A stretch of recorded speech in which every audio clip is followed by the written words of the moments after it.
welcome back to my YouTube channel. Okay, so today, as you can see, we are currently indoors. So outside has been, well, the weather has been really cold and, well, quite frosty and ice on the ground. So usually, as most of you know, anybody that watches my channel, I do my projects outside.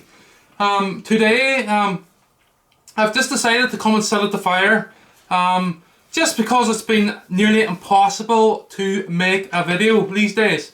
So what I'm going to do now, right, hopefully I don't cook sitting here, or hopefully I don't fall asleep, but I'm feeling kind of sleepy here now because I've been sitting here for about 10 minutes or so. So moving on, so this video is something, or this project is something that I've been meaning to upload for a while now. So I've been incredibly busy, extremely busy with all my other projects across my channel. So I started this project when I was 27 years old. So quite a long time ago now, 10 years ago. It's a project, well, it is something I have been really looking forward to upload, but as I say, it's just been non-stop with other projects and stuff going on in my life.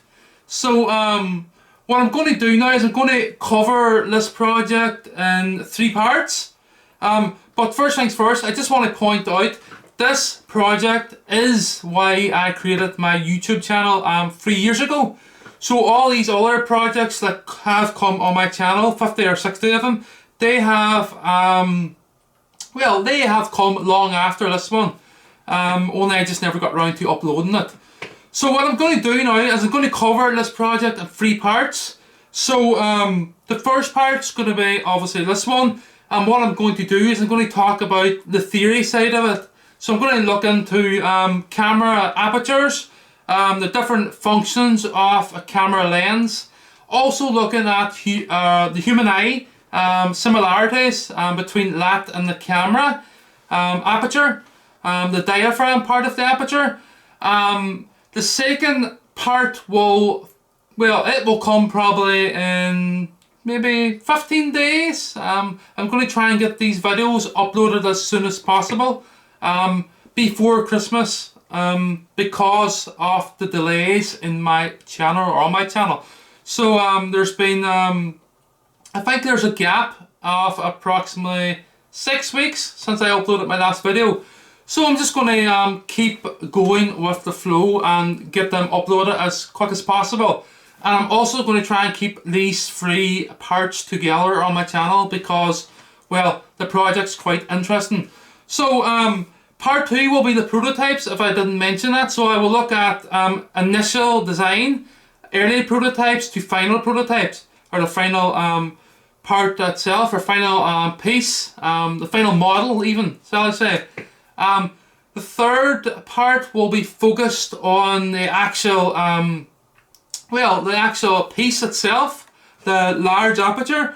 So this aperture is quite big. It's a meter diameter, 1000 millimeters, quite wide, and the hole opening is close to 700 millimeters. So the diaphragm part of the aperture is quite big, and what I have tried to do within the actual model itself for the piece is keep the surround that contains the diaphragm sort of as compact as possible. So I'm not going to get into that in too much detail because that's going to come in part 2 and 3. But what I'm going to do now is I'm going to just go over relevant information that I think is important to cover before I start jumping into apertures and aperture design. So here we go. Okay, so I forgot to mention a couple of things there before I move on. So I mentioned there that my aperture is big, it's 1 meter wide, and the inner part of the aperture is approximately 700 millimeters. So in your usual phone that has, well, my phone has an aperture, your aperture is approximately between maybe 2 millimeters, 3 millimeters diameter. I think this phone here, the aperture is exactly, well, approximately 4 millimeters. So it's not very big. So that's what I'm trying to get at. Your aperture is usually small to suit the lens of the camera. So the aperture in this phone is a varying aperture, and the aperture varies depending on the light. So this aperture controls the amount of light that hits the sensor in the phone itself, the camera sensor. So another thing I would like to point out is, I mentioned that I'd done this aperture, well, built this aperture, designed it 10 years ago. I forgot to mention that this aperture took approximately 2 years to get right. The first time I made it was in 2014, the first prototype. It didn't work the way I wanted it to work, so I had to make changes. So these changes then came, wasn't continuous work, but it was always in the back of my head how I was going to get it working the way I wanted it to work. So it was finished after the second prototype, the second design. I actually made 3 of them because the second one got damaged, so it's quite annoying. So I do think that this video is essential. Well, before I start to get into anything technical. So I will discuss the aperture from a camera perspective, whilst also comparing similarities to the human eye. So what I have done here, well, to do this, to compare these 2 different systems, the human eye and the camera aperture, I have drawn or sketched a nice, well, a realistic human eye. And what I have done is I have added in my mechanical aperture to the iris area of the eye. So this will be used to assist the discussion that follows later in this video. So back then, I decided to build the aperture for a ducting system in my garage. The only thing is, when I made it, I didn't want to put it to use because it was too good, and you will see why in part 3 of this project that will appear on my channel in, well, hopefully within the next month. Okay, so before I dive deeper into these discussions, I think it's important that I point out I am not a photographer, but there's something about the miniature camera aperture that caught my eye from the very beginning. To the point that I had this mad dream about building an aperture. So yeah, literally I had a dream back in 2014 about building a massive mirror grade aperture. So I did. I took that task on. So a lot of heartache, a lot of work. So the project itself involved vast amount of high-end fabrication, mechanical engineering, electrical engineering, and electronic engineering. So a lot. There's just a lot of design before I even got to them stages. So I created the system to the largest working aperture in the world, and the only one across this platform. I'd be really I think I can say that. So you won't see anything like my aperture in the world of this size.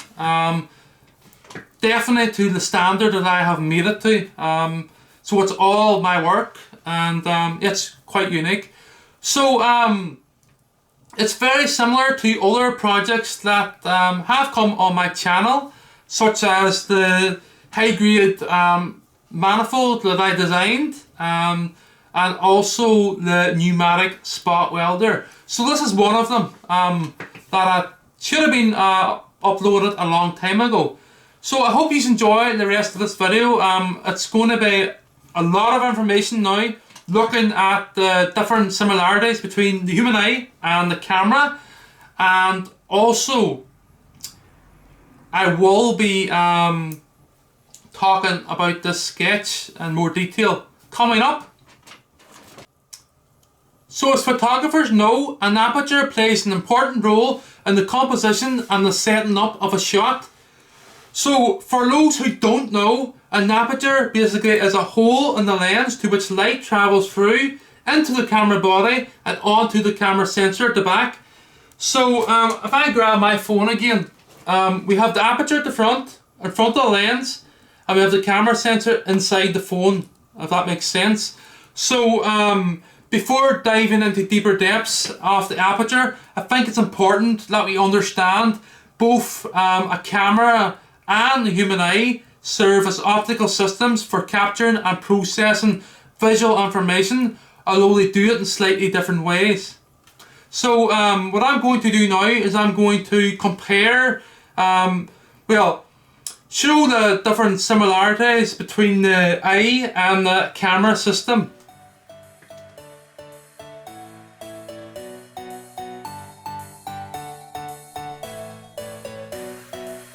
Okay, so in this section I have created a list, a basic comparison list, just to show the differences, the different functions of the eye and the camera, or to show the similarities. So we're going to start with the aperture. So I've already discussed the aperture in great detail, but I'm going to go over it again. Then we're going to move on to shutter, exposure. But we're not going to look at things that's not relevant to the design and the creation of my aperture itself. So, but we will flick down through this list, or scroll down through it, just to get a little insight into the other functions of the eye and the camera. Okay, so starting with aperture. The pupil acts like the aperture in a camera, adjusting its size automatically based on ambient light conditions to control the amount of light entering the eye. So if we look at this now from a camera viewpoint, cameras have an adjustable aperture to control the amount of light reaching the sensor. Okay, so moving on to shutter exposure. So this function was widely thought about when I was designing and manufacturing my aperture. So the retina at the back of the eye contains cells called photoreceptors, rods and cones, that react to light. The exposure time is effectively constant, controlled by the continuous flow of light through the cornea and lens. So that probably doesn't make much sense, but I'm just showing the similarities between that and the camera. So the camera is what's of interest to me. So the camera uses a shutter mechanism to control the exposure time. The shutter opens and closes to allow a specific amount of light to reach the sensor or film. So in other words, the shutter speed controls the amount of light by the length and time. So the aperture, or the size of the lens opening, controls the amount of light or the intensity of light by a series of different size openings that can be determined by the f-number or f-stops. So I'm going to start moving into f-numbers now, f-stops, as it's more it's relevant to the aperture itself. So before I do that, I'm just going to scroll down to the end here and show other functions or other similarities between the eye and the camera itself. So here we go. So we have aperture, shutter, we have depth perception, focusing, image formation, image processing, light gathering, and adaptation to light. So that's it.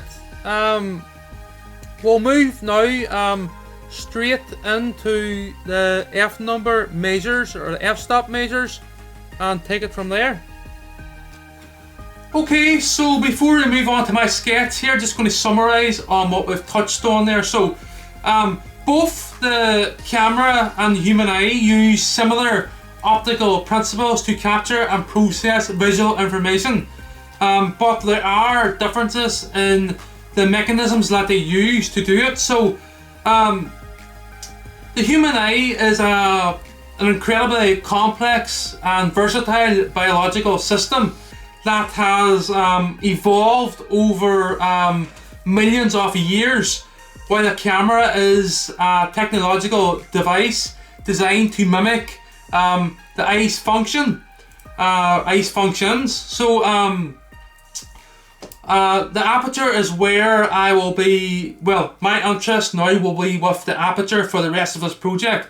So what I'm going to do here now is I'm going to touch on the sketch.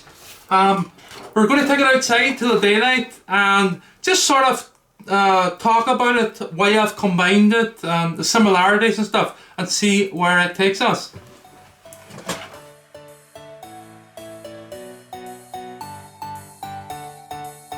Okay, so I have decided to come into the garage to do this discussion, as outside is currently still freezing.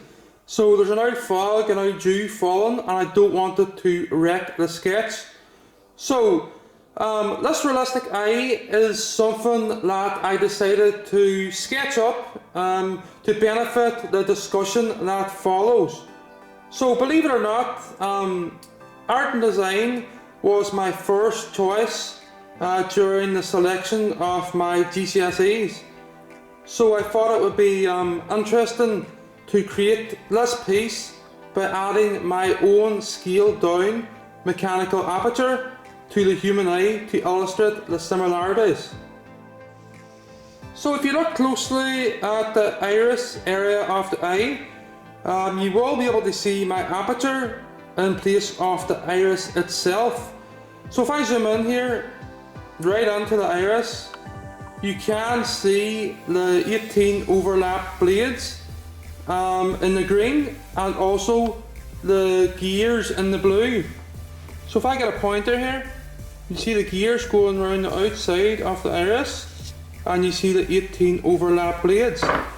So my intention here was to visualize a camera aperture or diaphragm within an eye's iris, where the aperture, the diaphragm, has the same role as the iris. So basically expanding or shrinking, controlling the size of the pupil in the middle there, where the pupil represents the aperture in this case.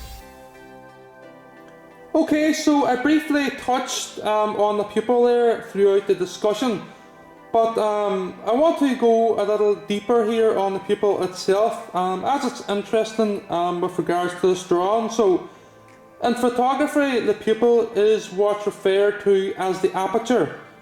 So the amount of light that falls onto the retina is determined by the size of the pupil itself. So looking at the drawing from a human eye perspective, the larger the pupil, the more light falls onto the retina.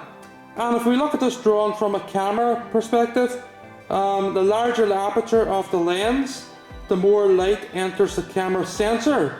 So in other words, the iris of the lens controls the size of the aperture and is called the diaphragm. Okay, so I hope I've explained the similarities of both systems in this combined sketch. But remember, the human eye is an incredibly complex and versatile biological system where a camera is a technological device. So we're going to move on now to the f-stop discussions and also depth of field. I should have pointed out there, the cornea of our eye is similar to the front element of the lens of a camera. So basically it gathers light and bends it inwards towards the iris itself. So yeah, so that's it finished everyone. Moving on to the f-stop now. Okay, so thank you to Mark Condon at shotkit.com for letting me use the following two images on f-stops and depth of field. So the link is in the description that will take you directly to his article on f-stops within a camera aperture. So if we look at the illustration, we can see the f numbers below the corresponding aperture.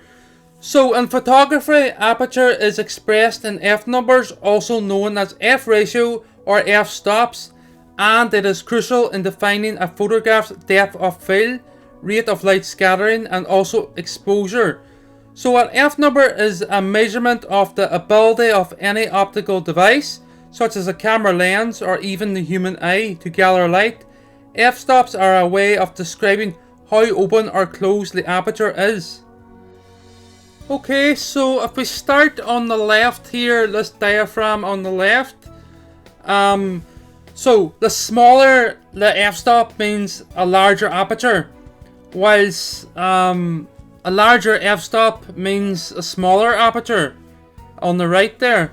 So the yellow obviously being the light and the black surfaced blades being the diaphragm.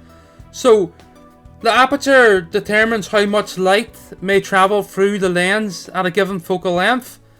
So the lower f number indicates a larger aperture and the more light enters the system, whereas a higher f number indicates a smaller aperture and less light enters the system.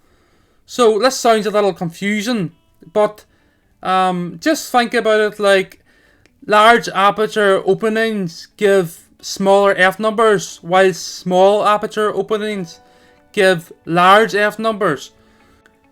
Okay, so with all this information in mind, I have considered the larger aperture and also the smaller aperture throughout the initial design stages of my aperture, and also everything in between. I should point out, so it's quite difficult building a big massive aperture of the size that I built it. So if you can imagine, when the aperture is in the smaller position, the diaphragm is closed, all these blades have to line up in a nice neat and ordinary fashion, so a nice neat round circle. So this can be difficult depending on the thickness of the blades. Also, when the diaphragm is fully opened, the aperture or the system itself needs somewhere to store the blades, so they need to line up on top of each other, and also so it can be quite difficult. So in part 2 I'll go into that more detail, but for now we'll move on to depth of field.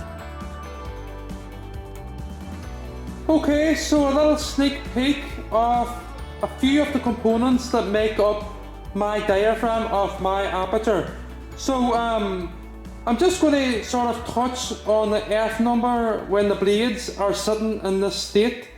So when the blades are in this state, it means, well, the f number is small, so it's nearly at its smallest position, if that makes sense.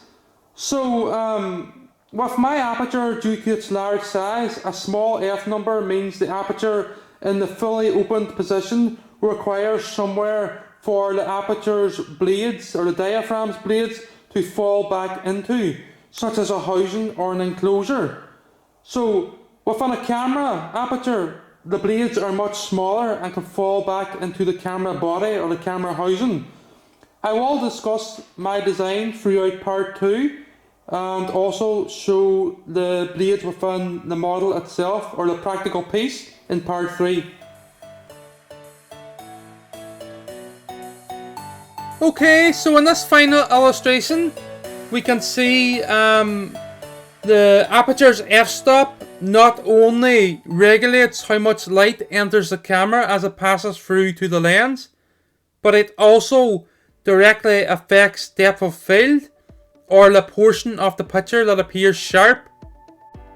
Okay, so if we look at this chart from the top to the bottom, we can see that a large aperture with a corresponding small f number isolates either the foreground or the background objects, as it makes everything else blurry. So the foreground being the bear and the background being the trees. So the further down this chart we go, we can see a large f number brings both the foreground and the background into focus. Okay, so that's it. So my Aperture was never, it was never designed to be used for a camera lens or to be used for photography, obviously, due to its size. I just thought it'd be interesting to include depth of field as it goes hand in hand with f-numbers and apertures and photography, obviously. So that's it, everyone.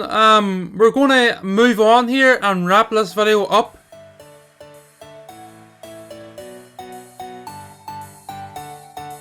Okay, so moving on to the diaphragm discussion.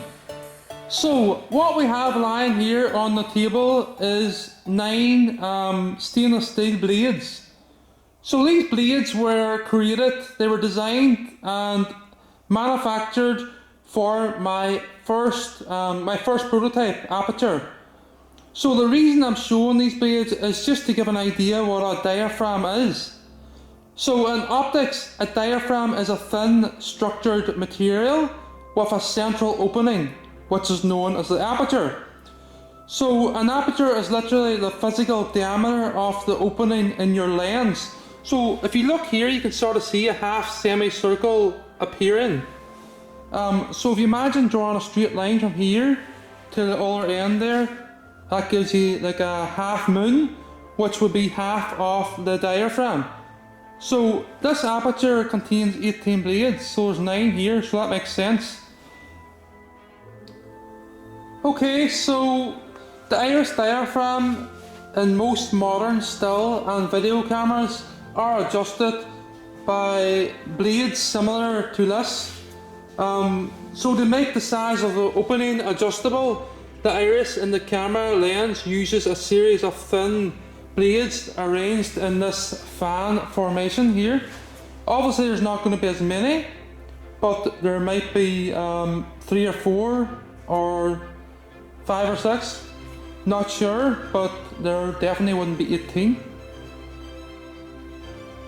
The diaphragm's function is to block all light with the exception to the light that goes through the aperture at this point, limiting the light reaching the focal plane. So in other words, the diaphragm is located in the light path of a lens or objective, and the aperture size controls how much light travels through the lens. So each one of these blades here, there will be no light passing where they meet. Obviously the better designed it is, the less light's going to get through, and hopefully you will see that in part 2 and part 3 coming up in later December. Okay, so I want to mention one final thing before I move on to shutter speed. So if you can imagine me opening and closing this aperture now in this position, the diaphragm may limit the quality and the quantity of the light that strikes wherever the light is passing to. So if you can imagine if it was a sensor, often with leaves or blades that create a circle like this, straight blades can cause the diaphragm opening to be polygonal, but curved blades increase the roundness of the iris opening. So if you can imagine here at this point where these blades meet, the closer we keep the curve to the actual surround, the body which the leaves sit in, the less light will be passed through.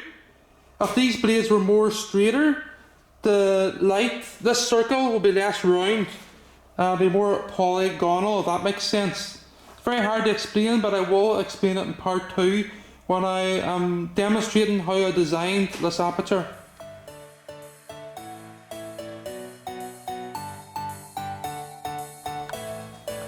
Okay, so I touched on the diaphragm there and I never mentioned shutter speed at all, so just going to cover that now from a photography end, and then we're going to look at it from my end, which is my mechanical aperture. So shutter speed is also known as exposure time in photography. So that is the amount of time that the film or the digital sensor within the camera is exposed to light when taking a picture. So basically it is when the camera shutter is open.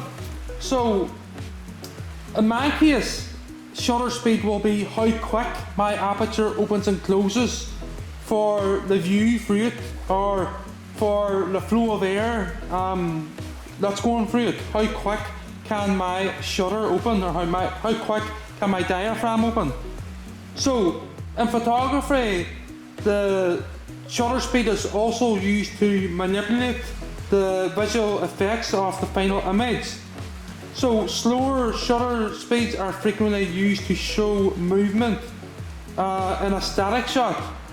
So shutter rates that are too quick might cause a moving subject to look unnaturally frozen.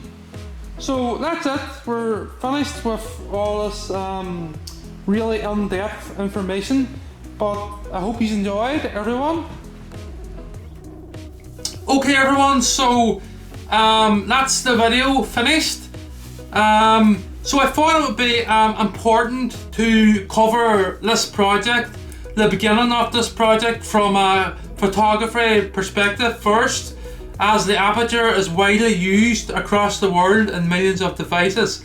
So the next video, part 2, will follow hopefully in 1 week's time, and it will be focused on the different prototypes, the early design to the final design.